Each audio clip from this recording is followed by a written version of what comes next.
Hello, everyone. My name's Duncan White. I'm the managing editor of the International Fire and Safety Journal.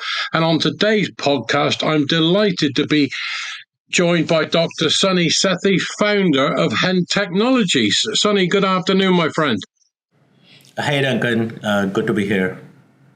It's always a pleasure to sit down and chat with you, albeit that we're not in the same room today and we're not being joined by our great friend Ray McCormack. But then we will do that in a few short months, I'm sure.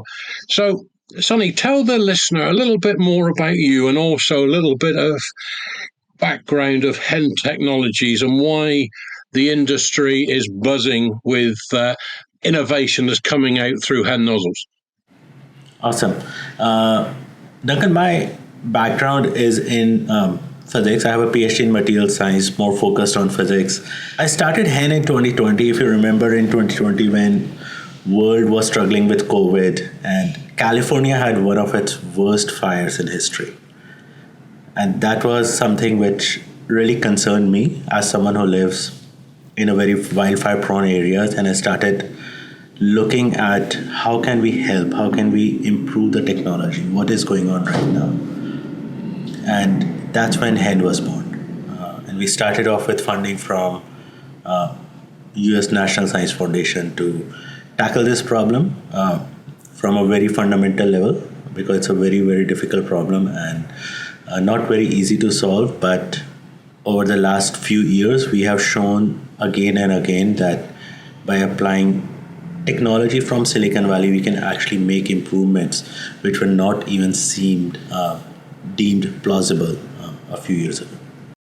Exactly, and it's so refreshing to hear how you're taking technology from other industries and bringing that into the world of firefighting, and it's just so refreshing. Sonny, I'm conscious that you're not a firefighter. You're a scientist, but you've been able to look at the fire industry through the lens of physics and fluid dynamics. What was the biggest anomaly that you saw between us firefighters and you scientists, and how did you come up with the ability to transform the way that firefighting is taking place? Duncan, that's a great question. So, for me, the biggest anomaly which I saw when I started exploring this space and reading articles from like Cal Fire and looking at statistics was that fires have been getting worse over the last 50 years. Not just wildfires, which are like bigger, more frequent, more destructive, like see what happened in Palisades, but even structure fires. The modern fuel, and it's a very known problem statement that the modern fuel burns 8 times faster. It reaches flashover 8 times faster than what was a few decades ago. But the technology has stayed stagnant, right? To me, it's a very simple problem like, hey, the problem is getting worse and it is one of the big safety issues if you think about fire. But the technology is not changing. And that was something which at HEN, and I don't want to take the full credit, right? We have greats like Ray McCormack and Dennis Legier, and we have an awesome engineering team. We all thought about how do we solve it. And that's how, I'll say that was the biggest anomaly. And it's when you look at the longevity of Ray's involvement in the fire department, both within his time serving and now on the periphery, his passion is still in relation to firefighter safety and making the whole fire suppression effort being as safe as possible and providing firefighters with the best tools, and that's a credit to him and also a credit to you in terms of taking hold of that knowledge and expertise and mixing it with your knowledge and expertise in the scientific world to produce something. And what I found really interesting, Sonny, is that you started HEN with federal funding to redesign something as simple as a fire nozzle using the advanced physics technology as we talked about. So for listeners like me who aren't fire engineers who look upon this new technology with wonder. Why does applying this level of scientific rigor matter in respect of hose nozzle technology? Yeah. So, like I mentioned, fires have been getting so much worse. Anything incremental would not be able to put a dent in this problem, right? So, let's take a step back. Let's look at the problem. We are resource constrained, and not just in California, but other places where we have a limited amount of water. Our equipment has certain limitations. We can have certain number of fire engines. We can have certain number of support which goes with it, right? But the fires are growing at such tremendous rate. Unless we make a big transformational change in the technology, it will not make a big dent. When I started looking at this problem, the number of variables are like just mind blowing, right? There is environmental factors, there is wind, there is turbulence which is induced because of pumps. There are human factors. There are physics of how heat is absorbed by the water, how the coverage matter, how the droplet size matters. So to solve this problem, we really had to go back to the fundamentals of fluid dynamics. We had to go back to the fundamentals of how water actually absorbs heat. What is if the so I'll take an example.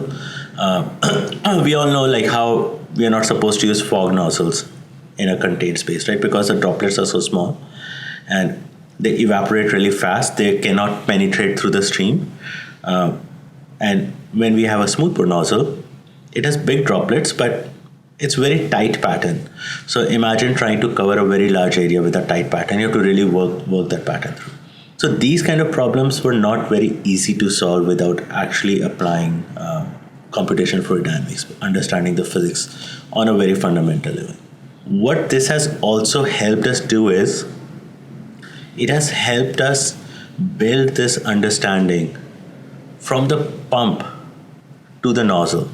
So you might remember last year we also released our force products, our turbo products which actually regulate the pressure in the hose to reduce another dangerous condition called nozzle whip, which happens because the hose might have kinking. And some of our future products, we are able to now incorporate these learnings into developing some of the products, very exciting products, which are scheduled to come next year and in 2027. So we've heard it here from direct from the CEO's mouth that there's more exciting products to come. And just when we thought the existing offering wasn't exciting enough, we've got more coming around the corner. And I'm sure that FDIC will be a showground for that sort of information and that sort of technology. You touched then, Sonny, in relation to fire suppression equipment, and most people listening to this podcast will think about hoses and nozzles, but in your recent article in the International Fire and Safety Journal, you talk about a multi-tiered operation in respect of fire suppression. Talk us through the multi-layer problem and looking at why solving just one of those layers isn't enough, and why we need to look at all of those layers. So the way I look at fire defense or fire suppression, like you said, I see it as a multi-tiered problem. The first tier, which is at the firefighter level, that's a tip of the spear. We are applying water to the fire. We have to be super efficient with how we apply water so that we can suppress fire faster using least amount of water. But there is a second layer to it. Several firefighters are connected to a fire engine, right? So fire engine is supposed to provide the right flow rate to each firefighter. With the current technology, you cannot actually control the flow rate on the nozzle level. You set a pump pressure and you have to manually calculate the friction loss because of hose, because of elevation, because of all those factors. And in wideline fire, where you have operations like progressive hose lay, those factors can change. So you have to continuously adjust at the engine level to estimate. It's not exact yet, right? So to estimate how much the firefighter is flowing. Now, there's a third level to it. In a bigger fire like Palisades or Lehen, or if you take any of the mega fires, there are multiple engines which need to be deployed at the scene. They need to be able to communicate with each other. They need to be able to leverage their resources to have this maximum efficiency in the initial attack, right? So for that level of coordination, we need to be able to have the data on how much water is actually used, how much flow rate is actually required to suppress a given fire. And there is a lot of contextual data out there. We have data on how the fire spreads, we have data on how the fuel loads impact, how the weather impacts, what's the impact of wind, but we actually don't have suppression data with respect to these contextual variables.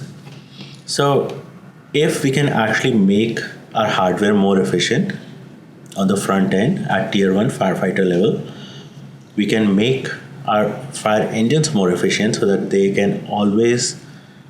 firefighters can always control the flow rate at the nozzle level. And if we have the right predictive analytics models, which can help a battalion chief deploy the resources in the most effective manner, it can help them, it can provide these insights that, hey, engines are about to run out of water, we need to call for water tenders, we need to call for aerial supports. I think a combination of all three things can really transform how we suppress fire, how we can actually maximize our resources, how can we make our initial attack more efficient. And that effective use of resources in today's modern society, where we're having to do more with less throughout, and we're always hearing of fire departments having their budgets slashed year on year, and how a trip to the city mayor no longer sees you coming back with a bucket full of money. Very often you're having to pay money back to them. The effective use of those resources is paramount. You made a very interesting point actually about budgets, and as you know, I don't have a background in fire service, and there's so many things which I'm learning. Like I learned so much from Ray McCormick. I'm learning from other people who have been mentoring me. One of the things which has come up several times about why data is important, and again, like I'm very new to this, and I found this very fascinating. When a fire chief actually submits for a budget request or increase in budget request, they have to tell the city managers or FEMA or wherever they're writing for grant that, hey guys, look, we had X number of fires last year. We deployed these many resources. We used these many water tenders. And based on this trend, we would like to request increase in budget. So the data that I'm talking about, it can also help chiefs make those proposals for those, hey, you know what, we need more resources. The fires are going up. We need more people. We need more fire equipment. And honestly, this is something which I've heard this from like several fire chiefs. Like, hey, Sunny, if we can actually get the data, it will really make our lives easier because it will help us have those quantitative metrics in our budget proposal. So thank you for making that point. It's like very interesting, and I'm still learning a lot about this process, and I think this is another avenue where I believe the technology that we are developing at HEN can really help fire service. And any help that can be given to streamline that process of extracting money out of government officials is always to be applauded. And we know that HEN Technologies is synonymous with high performance nozzles, and you're always going above and beyond to look at how that can be improved. But when we start talking about IoT sensors, smart pump controls, and also something that I'm interested in, what you call fluid IQ, it's a significant evolution. It goes beyond what we currently expect from HEN Technologies. And so Why is building the hardware foundation first so critical to creating the intelligent data-driven systems later? What can firefighters do with that data that they can't do better with the equipment? So I'm going to break this problem down. I'm going to tell you a small story. We were in Texas, we were doing this modern fuel burn, and my good friend Eric, Gita, and Ray McCormick, we were all there. And Eric had this, our Blade 160 at the nozzle on, and another firefighter who was on the nozzle, and Eric was using pitot gauge to make sure it was flowing 50, it was at 50 psi, right? And he was like doing thumbs up and thumbs down. And it's like, hey, we finally got 50 psi. And now the firefighter started walking forward. And as he turned on the nozzle, he's like, oh my God, there's so much kickback.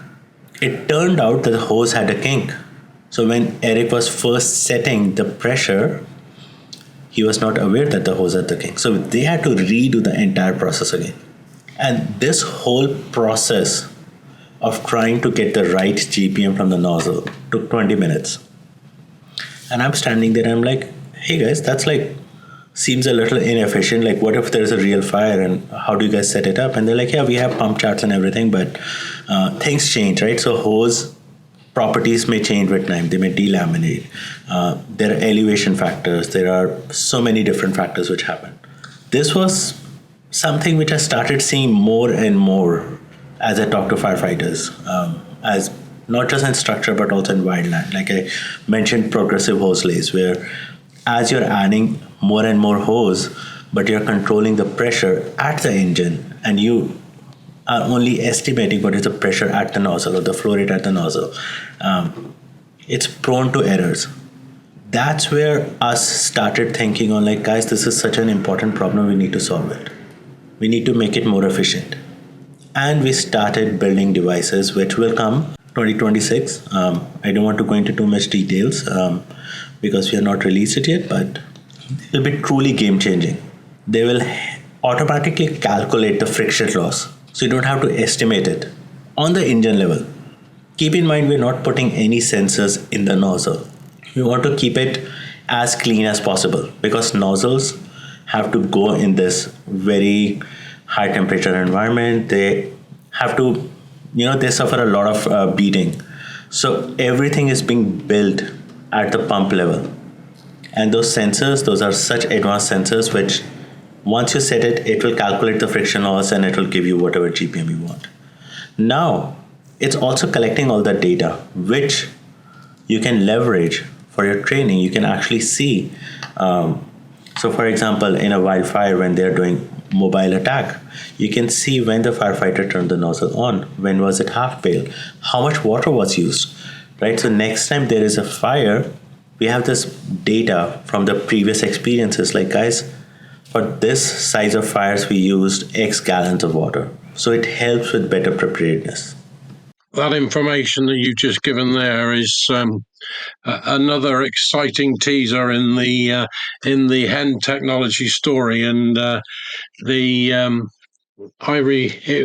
took me back to my first few weeks in the fire department, where you're learning about friction loss in hoses, depending on the size, whether the hose was going up a story or down a story, what size nozzle you had on the end of it, and they, in those days, they were the fundamentals for an engineer and a pump operator to be able to ensure that they were providing the necessary pressure to provide the quantity of water required by the firefighters on the end of the line. And to hear that technology is now that far advanced that we're going to be seeing products that will be able to assist them in that process is hugely exciting, and something that I note that you're saying 2026. You're not giving us a definite date yet, but I'm sure that there'll be plenty of pre-warning when we can expect to see that announcement. So as soon as we know about it, folks, you will be known. We will tell you through the pages and the website at IFSJ. Sonny, conscious of the time, but I'm not going to stop because we're having a great conversation. And going back to your article within the last issue of IFSJ. Again, you never fail to amaze me with the way in which you're pushing boundaries, the way in which you are not limiting your technology purely to one industry, and the fact that you're now working within marine, aviation, de-icing. Again, people is something that we take for granted, but we forget that to do that, the nozzle technology is also required, petrochems and even agricultural usage. So it's a fascinating expansion. And in terms of what I call national resilience and the ability to provide these industries with those extra tools in their box. What does that say about your technology? And give us a little bit more of an insight on how that's taking place. Yeah, that's an interesting question. I started HEN with a focus on fire defense and fire suppression. But since we are using such fundamental level of physics to understand how water flows, how water forms droplets, and we are building these advanced technologies which can actually control the systems based on flow and calculating friction loss and all those kind of things. We had inbound from several non-fire suppression industries as well, where people saw the videos, right? So people are seeing Ray with this beautiful blade-like pattern, and they're like, "Oh wow, that looks so awesome. Can this be applied for other application?" Like an example used for de-icing. But when you talk about national resilience, and water is one of our biggest resources, right? And think of use this example of agriculture. Think of agriculture. Water is one of the biggest costs, and it is lack of water is one of the biggest risks to any agriculture crop, right? So you want to be super efficient with your existing resources, how you're applying it. There's a very big problem in agriculture called drifting. So drifting is a process where when there are pesticides or fertilizers, and if there are small droplets, they can get blown away by wind, and they can land on places where they're not supposed to land, right? So there are multiple levels of risk here as well. Now the technology, the fundamental technology that we have developed at HEN, which is how do we control spread, how do we control droplet size, and now with our future product, with the Fluid IQ platform that we're developing, how do you actually control flow rate in the way which has never been done before? It can be extremely disruptive for these industries. Again, our initial focus is on fire service, and we want to make sure that we serve our firefighters. And again, living in California, I have tremendous respect for our firefighters, because whenever there are fires, we all are running away from fires. But firefighters are actually running towards it. They're trying to put it out. They are the reason we can sleep peacefully at night, because we know that we have a safety net. But because we use such fundamental physics to understand fluidics, to understand mechanisms, to control it, to spread it, the scope is unlimited. Anywhere we use fluids, anywhere we use water, our technology has application. I think the way that you explain that in terms of the simplicity of it and the simplicity of when we think about what you've said and how that has been applied, it's one of those light bulb moments about why has it taken this long to come up with that solution. And it's moments like that when people like yourself and Ray and others sit around the table and look at things from outside the box when these creations come to life, and that's exactly what we're now becoming so used to with HEN Technologies. And this is meant as a total compliment, Sonny. You are a disruptor within the industry, and but you are a hugely positive disruptor because you will not accept what has been the standard as being okay. You're always looking at ways in which you can improve on that standard, and it's this standard that you are setting that's making the rest of the industry sit up and take note that the innovation within existing technology is how we continue to make the life of a firefighter safer, and also when we're looking at the other industries which you're expanding in, making the lives of the people that are using that more efficient, and that's a huge credit to you and your team. So my congratulations on that. It's always, as I said at the beginning, a pleasure to sit down and chat with you and learn what's going on in your mind and within the mind of our great friend Ray. So all that's left for me to say is, Sonny, thank you very much indeed, my friend. I look forward to the next opportunity that we have to either sit down and chat on a podcast or just sit down and chat on a conference floor somewhere to learn more about what's going on. I'm Duncan White. I'm the managing editor of the International Fire and Safety Journal. It's been my pleasure today to talk to Sonny Sethi, the Chief Executive Officer of HEN Technologies. And as always, if you need any more information, go to hentechnologies.com. Thanks very much, everyone.